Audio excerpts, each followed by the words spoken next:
हाय, good morning. So इथे मी सकाळ सकाळ सुरुवात केली आहे माझ्या क्लिनिंगच्या वर्कला, कारण आज आहे सोमवार, सुट्टीचा दिवस आहे. सो सुट्टीच्या दिवशी माझ्याकडे दोनच इम्पॉर्टंट काम असतात, एक तर घरातलं क्लिनिंग किंवा मग दुसरं जे असतं ते मील प्रेपिंग करून ठेवणं. सो आजचा माझा जो दिवस आहे ना, तो मी सगळा क्लिनिंगसाठी जास्तीत जास्त दिवस देणार आहे, म्हणून सुरुवात केली आहे. चैतन्य झोपली आहे आणि सूरज गेला स्टुडिओमध्ये. सो हे सगळं त्यांचंच नाश्ता वगैरे झाल्यानंतर मग क्लिनिंग करायला चालू केलेलं आहे. सगळ्यात अगोदर तर मी जे कपडे आहेत ना ते फोल्ड करून ठेवून देते आणि दुसरी एक मशीनचा लोड पण लावलेला आहे, ते कपडे वाळत घालायचे पण आहेत, शिवाय वाळलेले कपडेसुद्धा काढायचे आहेत. सो हे सगळं काम डन करायचं आहे. त्याच्यानंतर मग जी सकाळपासूनची नाश्त्याची वगैरे भांडी आहेत ती किचन आवरून घेणार आहे आणि शिवाय जे माझं वीकली क्लिनिंग असतं किचनमधलं ते सुद्धा इथे मी आज करून घेणार आहे.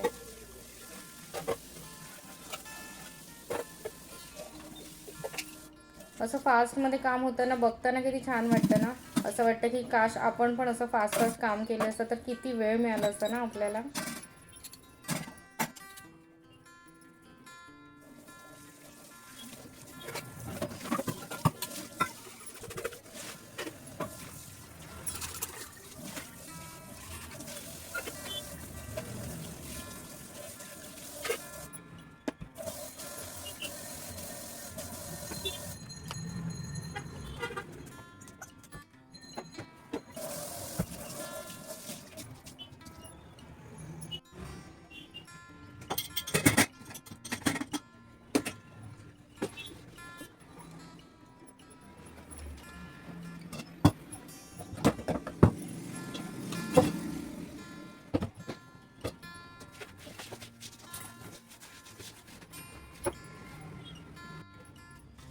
आणि क्लिनिंगचं काम तर चालू आहे, पण साईड बाय साईड मी वरण भाताचा कुकर पण लावायला घेते. त्याच्यासाठी मी डाळ थोडी वेळ भिजत घालते आणि मग नंतर मी एकदमच उकडून घेईन ती.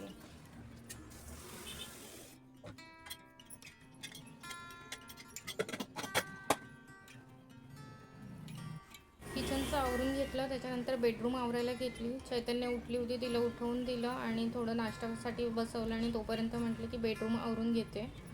म्हणून मग बेडरूमचं आज बेडशीट चेंज करायची होती. जसं मी म्हटलं की वीकली क्लिनिंग असतं, त्याच्यामुळे आज बेडशीट चेंज केली आहे आणि बेडशीट धुवायला पण घातली आणि बाकीचं सगळं आवरून बेड वगैरे स्वच्छ लावून घेतला.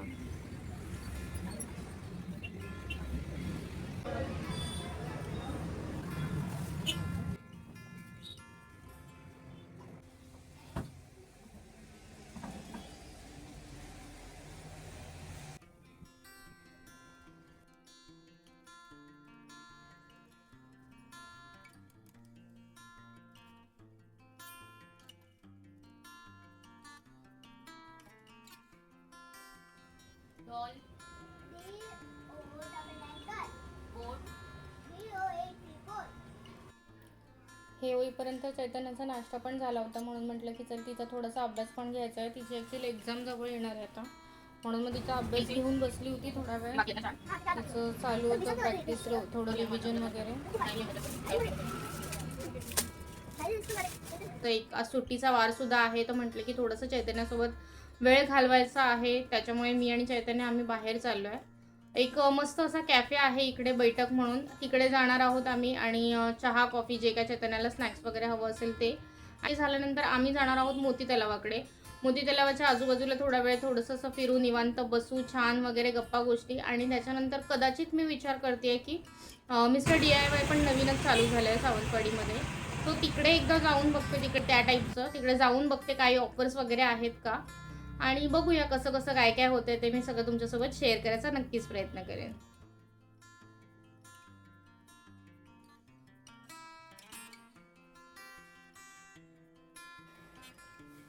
आलो आम्ही इथे बैठकमध्ये आणि चैतन्याने घेतली होती चॉकलेट कॉफी, मी घेतली होती अद्रक चहा आणि मस्तपैकी असं बन मस्का घेतलेला आम्ही, आणि तो खूप एन्जॉय केला. छान वाटलं, असं आम्ही दोघी एकत्र असतो तेव्हा मस्त वाटतं.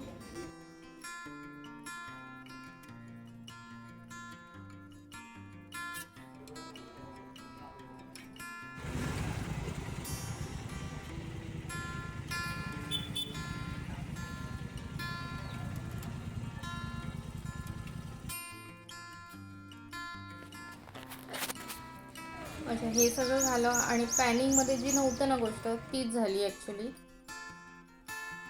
मध्ये ॲक्च्युली गार्डन व्हिजिट नव्हतं, गार्डनमध्ये जायचं नव्हतं. पण बाहेर पडल्यावरती मग चैतन्याचं असं चालू झालं की नाही तिला गार्डनमध्ये जायचं आहे, कारण मग तिकडे खूप सारे झुले वगैरे आहेत. आणि ॲक्च्युली सावंतवाडीमधलं हे जे गार्डन आहे ना ते खरंच खूप मोठं आहे. आणि इथे खूप छान छान असे प्री वेडिंग शूट्स पण होतात, आउटडोअर शूट्स होतात, बेबी शॉवर शूट्स होतात. आणि फोटोग्राफी व्हिडिओग्राफीसाठी खरंच खूप भारी लोकेशन आहे हे सावंतवाडीमधलं. सो बाहेर आल्यानंतर मग तिला इथे यायचं असतं. मग त्याच्यानंतर इकडे आलो, तिच्यासोबत थोडासा टाईम स्पेंड केला आणि चालू आहे वरती. आता गेलो होतो ॲक्च्युली आम्ही DIYमध्ये, थोडंसं बघितलं ऑफर वगैरे चालू आहे तिकडे, म्हणून तिकडचंही थोडंसं शूट केलं आहे. ते पण मी तुमच्यासोबत शेअर करेन, सेपरेट ब्लॉग बनवूया त्याचा. आणि काय काय ऑफर्स आहेत किंवा काय काय नवीन नवीन छान छान आलं आहे स्टॉक त्यांच्याकडे. सो छान होतं, नाईस, मस्त होतं, वेगळं काहीतरी काय काय गोष्टी. मी तिकडून ना असं पाऊच घेतलं, बघा किती क्यूट आहे ना, आणि विथ किचन होतं. सो कसं कॅरी करायला पण बरं आहे आणि चावीसोबतच आहे. परत वेगळं पर्स घ्यायला नको, मला ते काहीतरी छान वाटलं हे. आणि 89मध्ये होतं. सो क्वालिटी पण छान आहे 89च्या हिशोबाने. आणि त्याचं स्पेस पण बऱ्यापैकी मोठा आहे, म्हणजे आतमध्ये मोठी स्पेस आहे त्याला. आणि छान आहे, आवडलं मला. सो ह्याच्यामध्ये पैसे ठेवले तर किचनसारखं पण झालं, पैसेही ठेवायला कामात येणार आणि ओव्हरऑल छान आहे. सो म्हणून मी ते एक घेतलं. आणि त्याच्यानंतर हे त्यांनी एक सांगितलं की हे काहीतरी एक ऑफरमध्ये आलं आहे, सेंट आहेत आय गेस. हा सेंटेड सॅशे म्हणून लिहिलं आहे, इंग्लिश रोज त्याचा फ्लेवर आहे. सो बघूया, वापरून बघूया, जर असेल चांगलं तर मग मी नेक्स्ट टाईमसुद्धा घेईन. आणि इथे चैतन्याने काय आणलं दाखव. चैतन्याने आणलेलं आहे फोल्डिंग मिरर. सो तिने असा क्यूटसा छोटूसा मिरर आणला आहे. नाईस, छान आहे. हा पण जास्त नाही आहे कॉस्टली, हा 32 रुपीजमध्ये आला आहे. सो बड्डे रिटर्न गिफ्टसाठी पण छान छान ऑप्शन्स आले आहेत त्यांच्याकडे, मस्त आहे. त्यानंतर घरातलं थोडंसं सामान घेतलं आहे. कांदे बटाटे संपत आलेले, सो कांदे बटाटे घेतले, थोडी भाजी घेतली आहे. आणि आज सकाळी तर वरण भातच बनवलं होतं. आता म्हटलं की विचार करते चपाती भाजी करेन. आणि चपातीचं पीठ थोडंसं एक्स्ट्रा म्हणून ठेवलं की मग मला उद्या सकाळला होईल, कारण उद्या हिची शाळा, माझं फॅक्टरीमध्ये जाण्याचा माझा टिफिन, सूरजचा नाश्ता वगैरे, मग सगळ्यांना आम्हाला होऊनच जाईल ते. तर म्हटलं की बटाट्याची भाजी घालते पटकन, एक क्विकमध्ये पटापट. चपातीचं पीठमध्ये चपात्या करते. आणि चैतन्याला खीर हवी आहे, सो शेवयांची खीरसुद्धा करणार आहे. आणि येस, आणि अजून एक मी ना पनीर आणलं आहे. सो फर्स्ट टाईम आहे ना मी एअर फ्रायरमध्ये पनीर टिक्का ट्राय करणार आहे. बघूया, होप सो झाला चांगला तर कदाचित मग मी नेक्स्ट टाईम एक अशी क्विकवाली रेसिपी शेअर करेन. आणि बघूया काय कसं कसं होते ते. आणि येस, अजून एक गोष्ट दाखवायची राहिली, ती म्हणजे ही माझी ज्यूटची बॅग. ही मी फक्त आणि फक्त 50 रुपयाला घेतलेली आहे. आणि इतकं सुंदर त्याचं क्वालिटी आहे, मटेरियल आहे, आणि खरंच खूप छान वाटली. आणि कॅपॅसिटी पण खूप आहे हिची, म्हणजे आपल्या नॉर्मल लंच बॉक्सपेक्षा जास्त मोठी आहे ही. सो म्हणून मी ही घेतली 50 रुपीजमध्ये. तर तुम्हाला सावंतवाडीमधलं पण काही गोष्टी बघायच्या असतील तर नक्की मला कमेंट करून सांगा, कारण मी तर इथेच राहते, त्याच्यामुळे मला तुम्हाला ते व्हिडिओ देणं अगदी सोपं आहे. सो बघत राहा, स्टे ट्यून, आणि सबस्क्राईब करून ठेवा चॅनलच्या नवीन नवीन सगळ्या अपडेट्ससाठी. आणि हा व्हिडिओ इथेच संपणार आहे. आणि उद्या जो व्हिडिओ येईल, म्हणजे उद्यापासून जे शूट आहे ते कदाचित फॅक्टरीमधलं असेल.